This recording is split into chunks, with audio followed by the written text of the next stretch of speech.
This is a lot of what you got when you're doing a video 1 and you're doing a song 2. A lot of standing in front of the mic waiting for the producer to do his shit. So, I mean, producers produce, right? That's what they do. Measure twice, cut once. Exactly. So this is kind of the process that we're going through.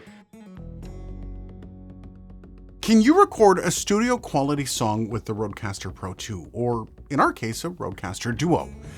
Dylan and I set out to do just this, and well, the results are pretty predictable, and you're going to want to see these results. Now, for this, we're doing a cover of one of my favorite songs from a band called Great Big Sea. They are a Canadian group, and the song is called The Chemical Workers Song. The original is a cappella, but we had some plans for that, don't you worry. Now, if you're like me and you want to try something like this yourself, there are a couple things you need outside of gear. One of those is a decent producer, and I have Dylan, who far exceeds that. He's absolutely fantastic. And secondly, you need the talent to be able to pull off something like this. And for me, well, a process man am I, and I'm telling you no lie. I work in... That's okay. We can do this, maybe with a touch of auto-tune or something. All kidding aside, the first session though was long. And for someone that doesn't sing and practice on a regular basis, it really took its toll. I forget how fragile my voice is because I'm not a singer. Oh no, yeah, and sitting drilling for hours. So one thing that we could try is going section by section, like go through one section a bajillion times, get it right, then move on to section 2. You want to try that?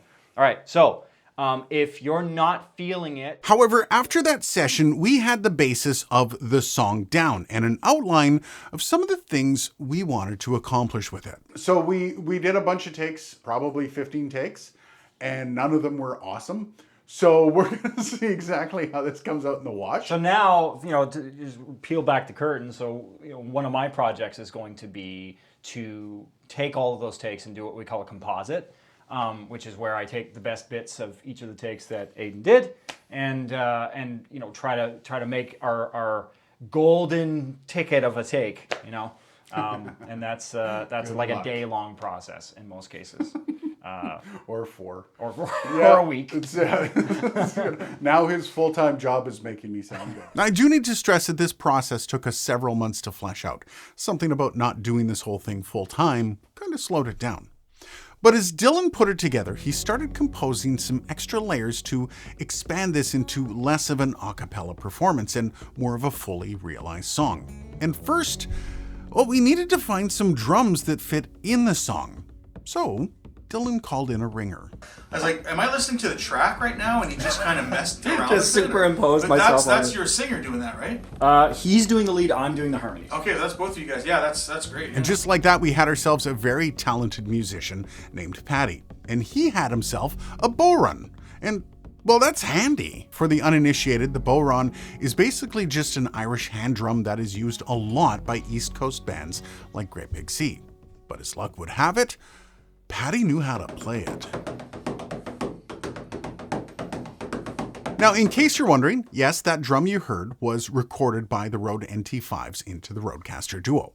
Now, this was probably the most versatile microphone from these sessions, and the one that Dylan leaned on the most. Those NT5s were awesome. Now, of course, we know the song needs more drums. We're going to get to that in a bit, but the whole point of this song is layered vocals, and well, we already had Patty here, and dude is a singer, and it would turn out that he was a massive fan of the song as well, so why not? To make your stomach turn, and it's go, boys, go. They'll time your every breath, and every day you're in this place, you're 2 days nearer death, but you go. And yes, he was able to harmonize so well.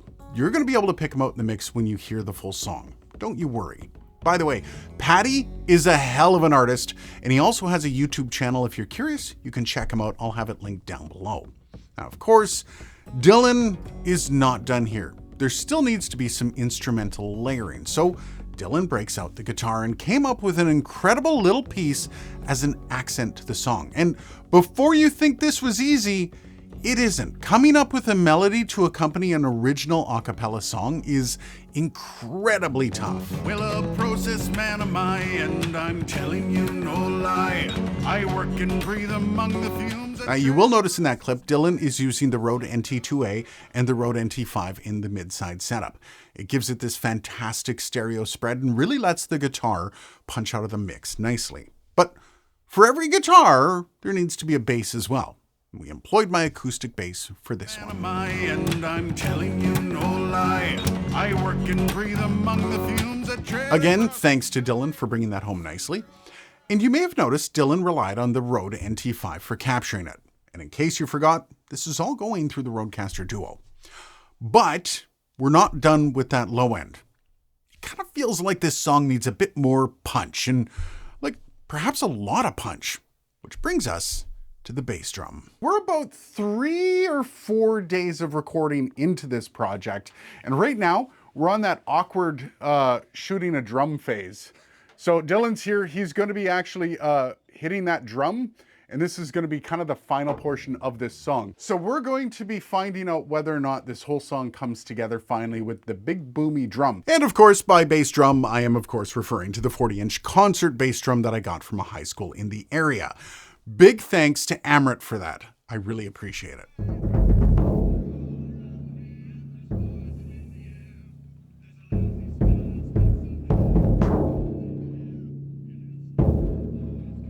Now for this, Dylan again used the Rode NT5s, but the pair of them to capture both the batter head as well as the resonator. Now I'd also like to point out that the drum we used here drove my wife and child out of the house because of how loud it is. And I think both my dogs need therapy now.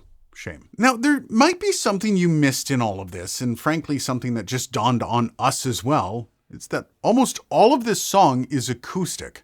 Literally, there's nothing plugged in. But I did say almost. You see, those drum sections needed to be filled out a bit, but we were quickly running out of instruments or access to instruments. Now, of course, it's always easy to just program some stuff in and voila, you're done. But that's not really in the spirit of this challenge, now is it? So, with the idea of actually utilizing the Rodecaster Duo as best he could, Dylan loaded up the samples he needed to the smart pads on the board.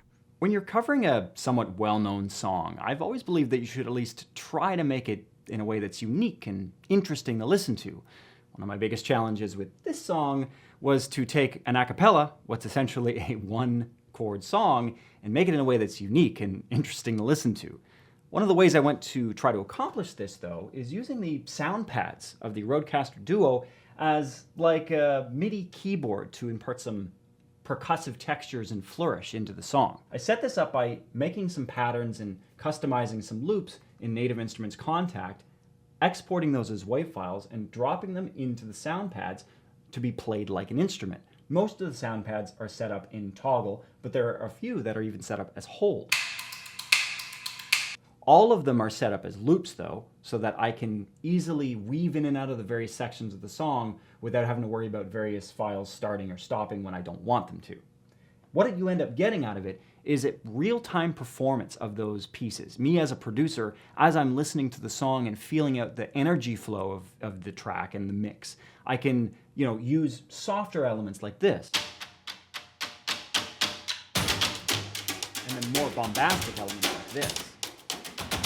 And even combining sound pads together to create whole new textures in the moment, like this.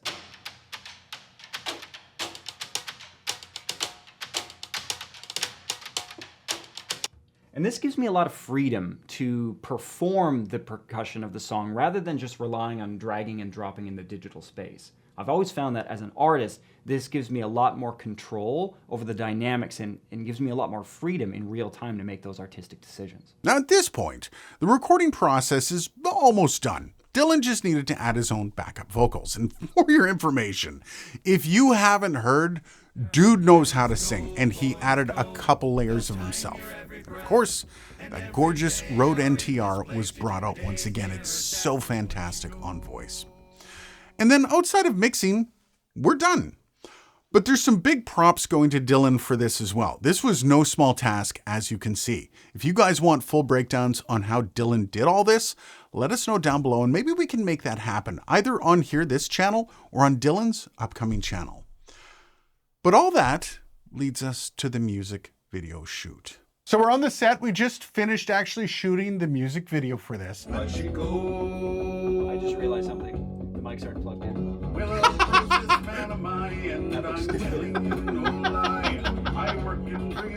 gotta save that. Really cool experience, exhausting, and I'm not gonna lie, I kind of hate the song now. And he thinks he's got bad. I obviously mixed it, so I've heard it about 1,000 more times probably than he has. So from this whole process, Dylan, how was your integration with the Rodecaster Duo into your setup? Workflow-wise, it was pretty seamless. You know, most of the stuff that I would normally do would be in the box anyway, so I think the biggest challenge was being restricted to 2 inputs. Because there were times, like for example, recording the bass, I wanted to get a DI to get that solid low end, and then I wanted to also get like a mid-side pairing, so that if I wanted to get some space to that instrument, but you know, I didn't end up needing it. I mixed it mono. It sounds great. It punches. But also the Rodecaster Pro 2 would have Yes. offered you the Yep. no 4 issues with inputs. that. 4 inputs would have been fine. Why this is so exciting is you've got something that's obviously aimed at podcasters that was never like chiseled out of stone to be used for this process. However, showing stuff like this shows you that all you need are inputs that are relatively decent, that are quiet, that you have control over, and you can do whatever you want with them. Could you see a small bedroom producer being able to use something like this on their day-to-day? Yep. Again, depending on the scope and scale of what you're doing, 2 inputs, I'd say for most things, is really all you need. I mean, if you're doing a stereo pair, boom, 2 inputs. If you're doing a DI and a mic, boom, 2 inputs. Having the built-in DI obviously is nice. Most interfaces now do have that built-in high impedance switch, or at least a separate port. And so I think, yeah, I could totally see somebody getting started with even music producing. There are some challenges. It's not natively meant to do what we got it to do. Yeah. But well, I remember because I was throwing this idea out there when I was meeting with Rode, and I still remember the question is why. Yeah, why would you want to do that? And the whole point is because you can. Yeah. And I think it's liberating people's minds to understand that you can do this with the stuff that you have. You don't need the incredibly expensive RME interface. You don't need the incredibly expensive AudioFuse Studio. You can do this with what you have. You can get great results because it's the signal that counts. And while Rodecaster Duo, all that things have a lot of bells and whistles, the one thing that shines through is the signal that comes through is fantastic. It's very clean. And that's what you need. I would say the noise floor on the preamps didn't really shine through. The actual noise floor of the acoustics in the room were more prevalent than the noise of the actual inputs themselves. So kudos to Rode for that. Okay, so the music video is coming. I'm gonna throw back to me in this exact same spot, but everything will be cleaned up. And I'm gonna tell you a little bit more about the video, but otherwise, Chemical Workers song, Great Big Sea cover, is coming out in just a couple days. I think it's either tomorrow or the next day. I mean, we're like a week out from this actually happening. So whatever happens, I don't know. You're asking too much of me. Anyways, let's throw it back to the studio. Thanks, Aiden. Let's answer that question I asked at the beginning of this video. Can you record a studio quality song with either the Rodecaster Pro 2 or Rodecaster Duo? And the answer is a resounding yes. By the way, that music video is done. And just to appease the algorithm, we're gonna release that tomorrow or the next day, probably tomorrow, so stay tuned for that. It's a great chance to show off exactly what you can do with a Rodecaster Pro 2 or Duo. And I rarely do this, but a ton of work went into this. So if you like this, hit that like button. And if you really liked it, maybe consider subscribing to make it all worthwhile. Cheers, guys. I hope you liked the music video, which I'll be putting right here when it comes out. But you go.